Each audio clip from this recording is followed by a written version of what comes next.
And it says the rate at which people enter an amusement park on a given day is modeled by the function e of t, given by this function.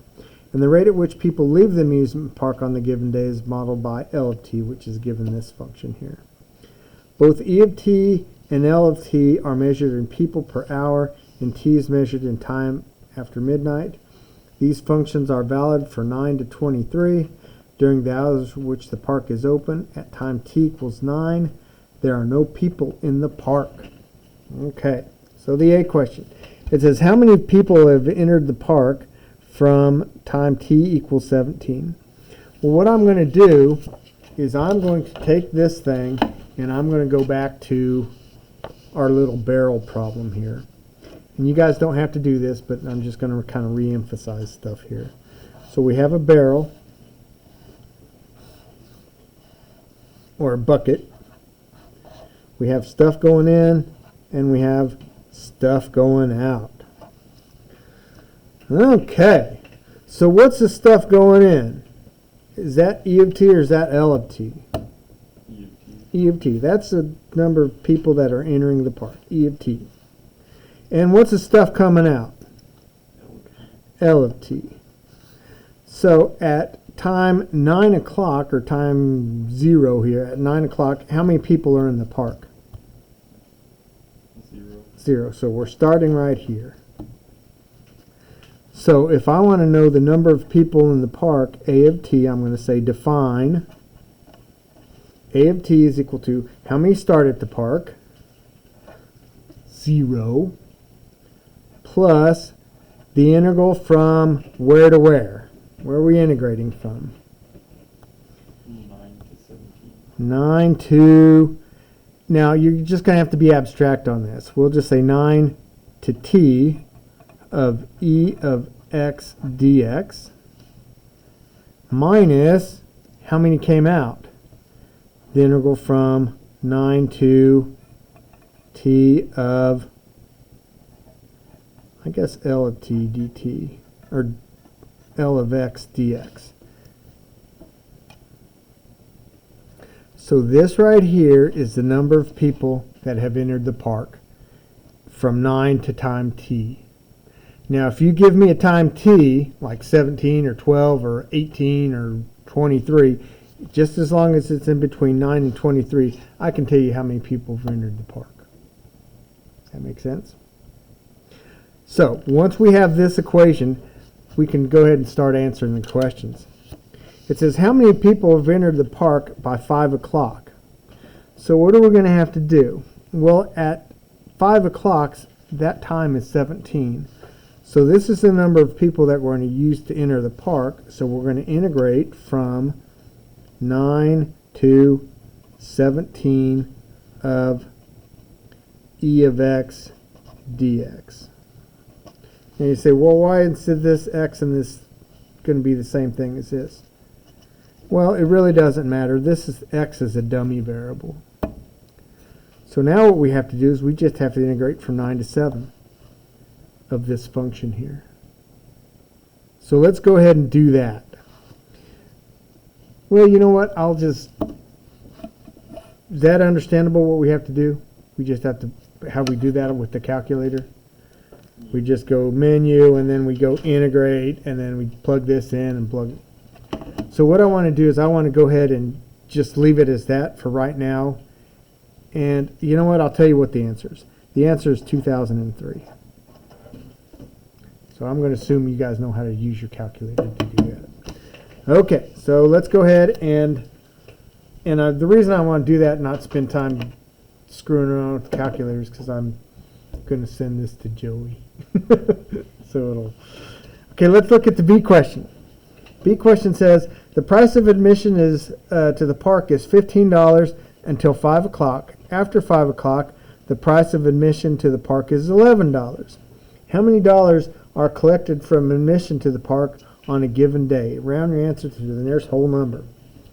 Okay, so from 0 to 5 o'clock, or actually from 9 to 5, these people are paying $15. So this is the number of people that have entered the park. So how much are these people paying? Well, how would we find out how much these? 2,000 Okay, so we'll have 2003 times 15. Then it says after 5 o'clock, the price of admission to the park is $11. So we're going to have to find how many people have entered the park from what time to what time? From 5 to when it closes. Instead of doing from 9 to t, what are we going to do? Plus the integral from 5 o'clock, which is 17. to when it closes, which would be 23. That's 11 o'clock. And how much are they paying? $11 of e of x dx. And then you just have to find out what that value is and then add the numbers, and you're going to.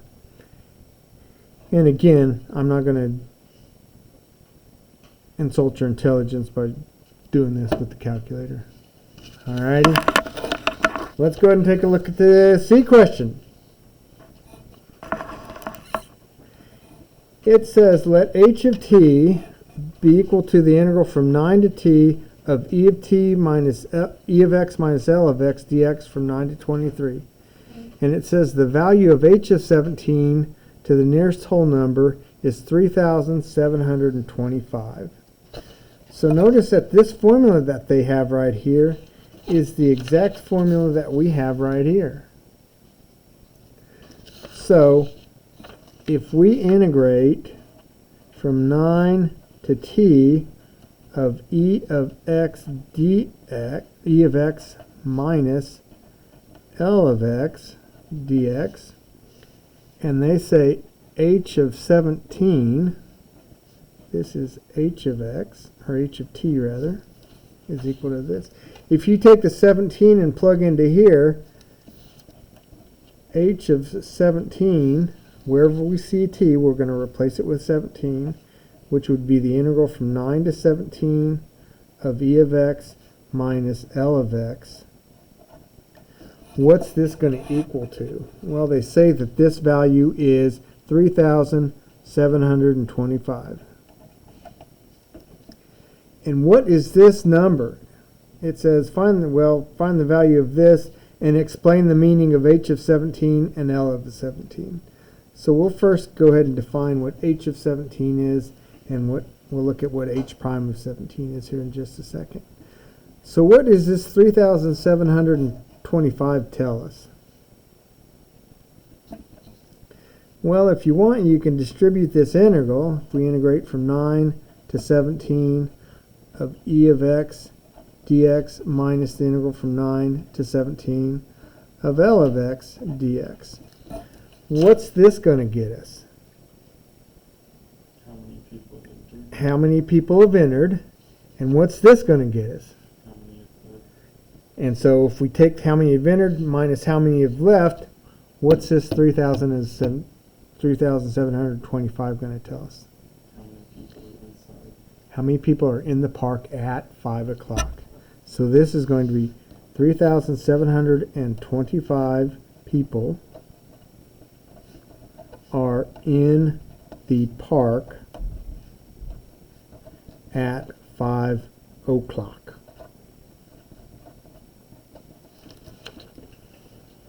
Now, a key thing you're going to have to do here is you can't just put 3,725 people are in the park. You won't get any credit for that. You have to put at 5 o'clock. That is a must. All right. Now let's look at that h prime of 17. Well, I know that h of t is equal to the integral from 9 to t of e of x minus L of x dx. Oh, sorry.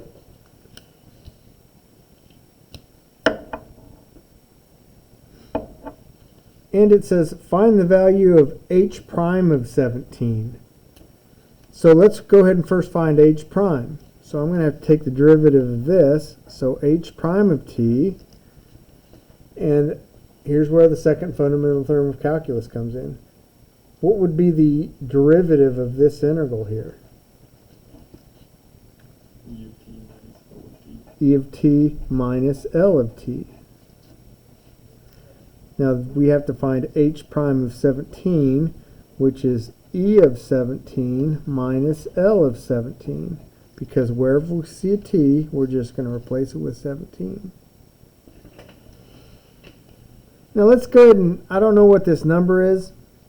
I kind of do, yes. I think it's, I think this is negative 360. I don't know for sure, but we'll figure it out. So let's just say it's h prime of 17. So what is this going to be? Negative 360 what? What are the units on it going to be? Well, what are the units of E? Well, the units of E are, where are they?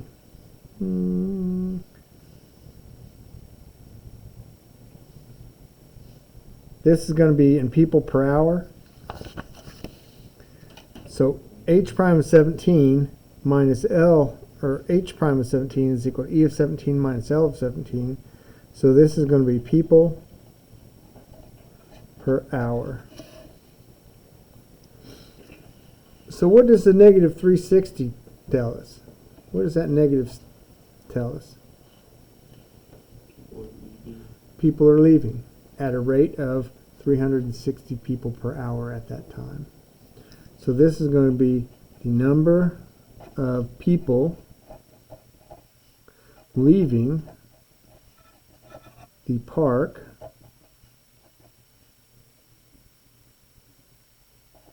at time t equals 17. And once again, it's important that you put down this at time t equals 17.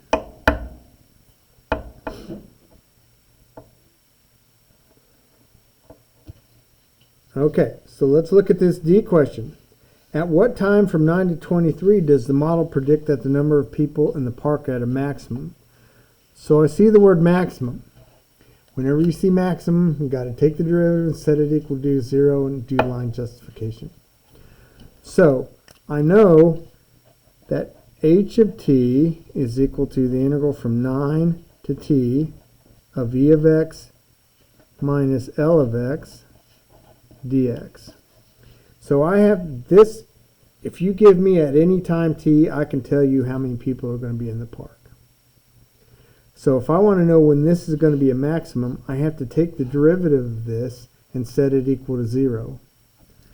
So I need to find h prime of t. And what's h prime of t? Well, it's e of t minus L of t, and we got to set that equal to 0. Now to set this equal to 0, you're going to have e of t equal to L of t, because you can just add this to the other side. And so in essence what you're doing is you're just setting these two rates here equal to each other, this rate and this rate equal to each other. And you have to solve for t. So when you solve for t, so here's h prime, and you have t1 and t2. So to solve this, you have to hit your solve button on your calculator.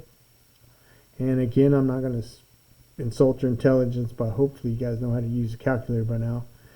Set these two functions equal to each other, and then solve for t. And for right now, I'll say that this is t1 and t2. And I think it's going to be, let's say it's positive here and negative here, and then positive here. So that means there's going to be a maximum at time t1. Alrighty. And we'll look at this, and I just wanted to do this, and we'll look at the calculator. We'll get the exact numbers here in just a few minutes, but Anyway. Okay.